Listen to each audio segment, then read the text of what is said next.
Hi everyone. So this week we will be discussing in particular feminism and especially what is called, often referred to as post-feminism in the media by looking at the two TV series, Sex and the City and Girls. And for this class you had to read just about Sex and the City, and for the next class you will be reading an article which is a comparative analysis of the two. So the function of this class is to provide an historical background about feminism rather than taking the word for granted, and then see how it is relevant to media.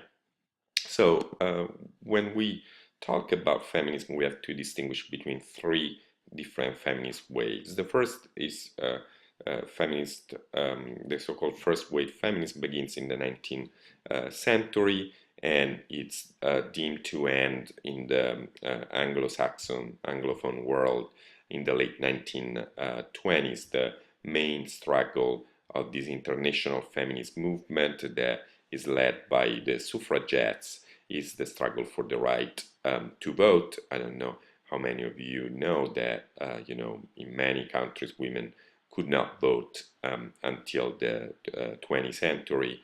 The first European country to guarantee the right to vote for women is Finland in 1906, Norway in 1913, the UK passes the first law in 1918, the United States in 1919 with the 19th Amendment to the Constitution, but in many other European countries, like Italy, for example, my own country, is in only 1946 women get the right to vote.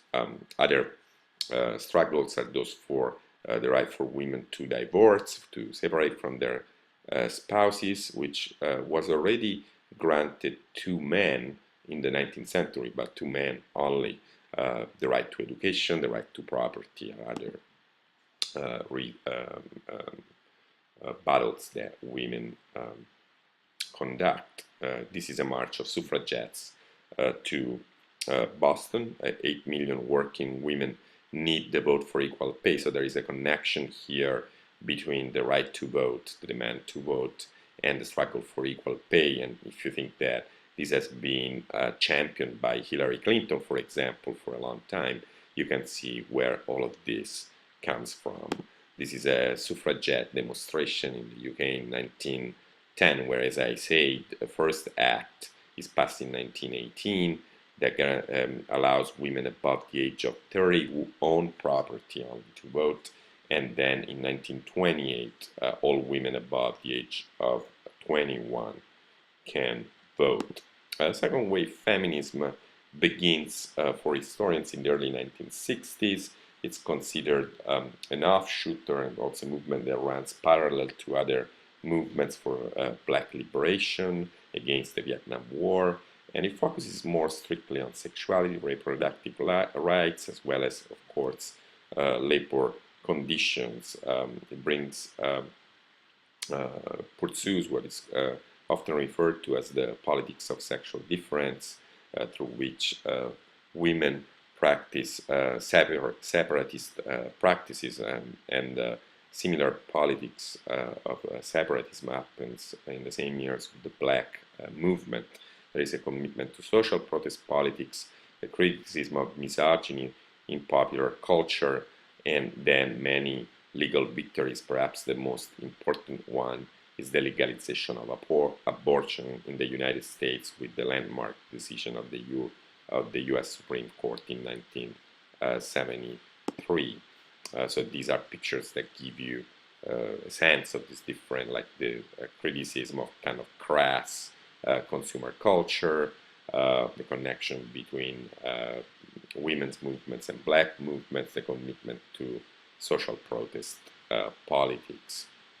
The third wave feminism is something that is deemed to begin around the early 90s. It tends to avoid the essentialist definition of feminism. Femininity is considered part of, in academic terms, of post-structuralism. Structuralism, as we've seen the rise from Ferdinand de Saussure, and de Saussure as many structuralists often emphasize, that we derive meaning from oppositions and dichotomies such as black and white, and native and immigrant, men and women, whereas post-structuralism is a set of philosophies that tend to avoid the definition of culture in binary terms. Third wave feminism takes feminism for granted, but still emphasizes collective rights. So examples of third wave feminism may include the Riot Girl movement in the 1990s, and more recently the Slut Walk, which has also been launched, I believe, in Boston in 2011. Parallel to this, some journalists, academics begin to use the term post-feminism, claiming that feminism has been successful in achieving gender equality. So women do no longer need to define themselves as feminists, because now they can be individually empowered.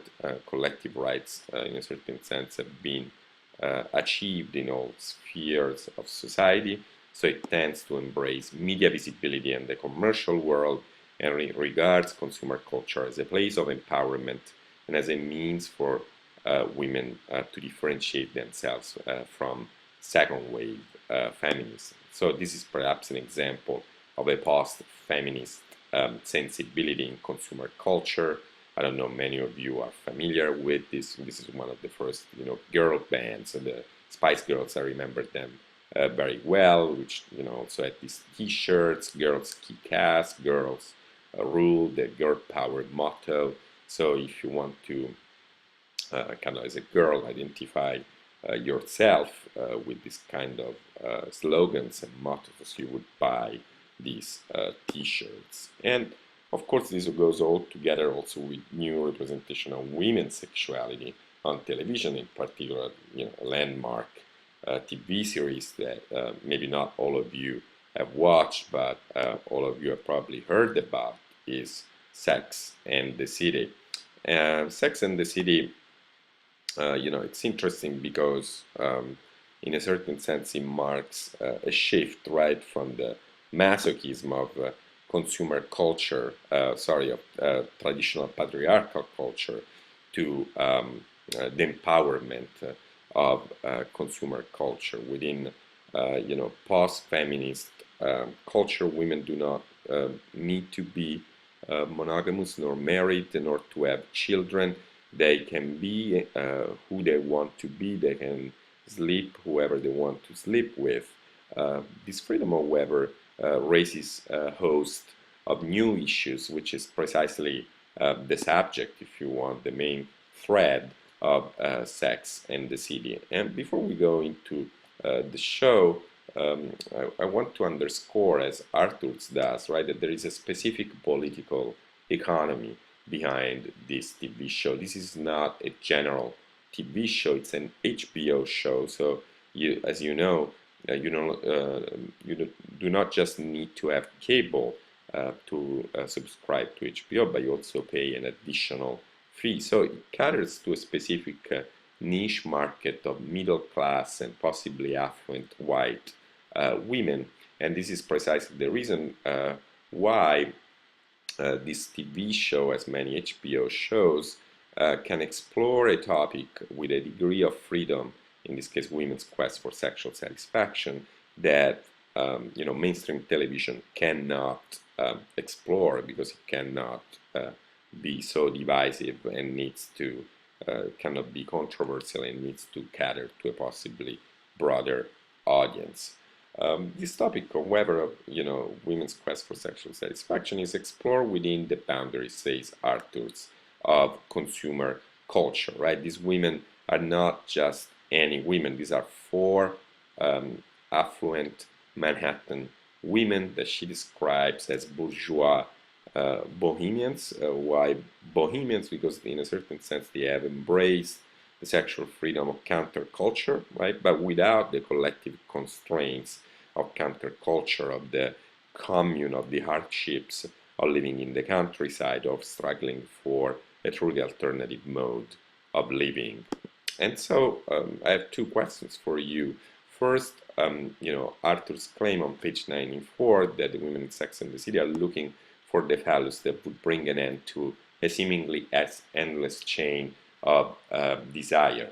If this is a Lacanian claim, as I believe, why is this a Lacanian claim? What does that mean in the context of Sex and the City and Arthur's analysis of it? And second, is the post-feminist sensibility, do you think it is liberating for women, or are there other ways through which women and men and any sexual and gender group can approach sexuality? Can you make examples of thinking about sexuality in the media, of representing sexuality in the media that is not necessarily within the boundaries of consumer culture and within the ways in which Sex and the City represents it? Thank you very much.